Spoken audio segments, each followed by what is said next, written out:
تزامنا مع ولادات الأئمة الأطهار في شهر شعبان المبارك، وبرعاية السيد رئيس جامعة واسط الأستاذ الدكتور مازن الحسني، أقام قسم علوم الحاسبات مهرجان الأقمار الزاهرة السنوي الأول للنشاطات الفنية والأعمال التطوعية.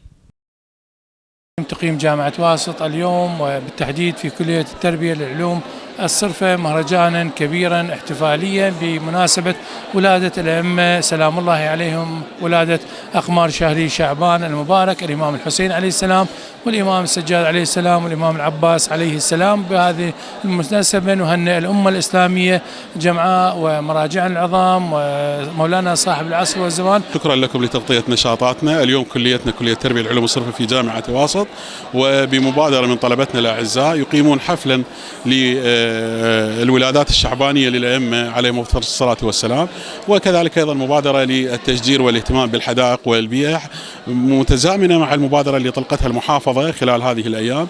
وأيضا بنفس الوقت أكو معرض وبعض النشاطات الطلابية اللي ممكن تستفاد منها الحكومة المركزية والمحلية لإيجاد بعض الحلول والمشاكل التي تواجه البلد.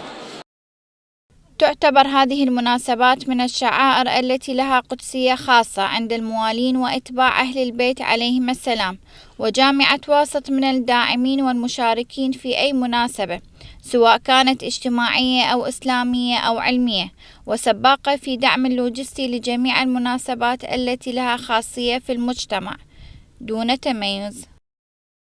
بكم في جامعة واسط كلية التربية للعلوم الصرفة قسم الحاسبات المرحلة الثانية. تم إقامة هذا المهرجان السنوي الأول للأقمار الزاهرة، هو نشاط تطوعي من طلبة قسمنا. فالحمد لله كانت الفكرة من عنده إنه يشاركون بعض الأعمال الفنية والأفكار اللي هم يعني حاولنا إنه ناخذها من الأفكار اللي هم طرحوها، اللي هي تنصيب أكبر علم في جامعة واسط، وكذلك زراعة بعض الأشجار والورود بمناسبة تغيير الجو والسنة الربيعية، كذلك بعض الأفكار والملاحظات واللافتات إنه الغاية والفكرة راح تثبت بسنتر الكلية. أكو بعض القصاصات كذلك حتوزع، وأكو جامع لوحة تتجسد بها صورة رئيس الجامعة للمساعدين للعميد للرؤساء الأقسام. كل هذه الفكرة إنه إحنا جايين المكان الثاني اللي هو بيتنا، مكان العلم، مكان التربية والتعليم، راح نخرج قادة إن شاء الله. يقيم قسم علوم الحاسبات كلية التربية للعلوم الصرفة رئاسة في كلية التربية للعلوم الصرفة المهرجان السنوي الأول للأعمال التطوعية والأنشطة الفنية. تأتي هذه المبادرة لغرض زيادة الأنشطة الطلابية وتفعيل دور الطلبة في بناء الجامعة والمجتمع.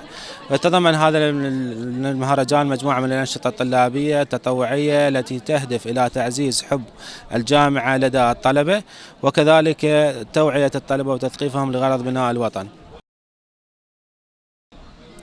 أشرقت أنوار قدس بها شعبان وازدهر، أول نور حسين أخجل ضوء القمر، نجم عباس تلاه زاهيا بأبهر الصور، نجم نور لعلي قد تجلى للبشر. جوفان آمانج لقناة الرأي واسط.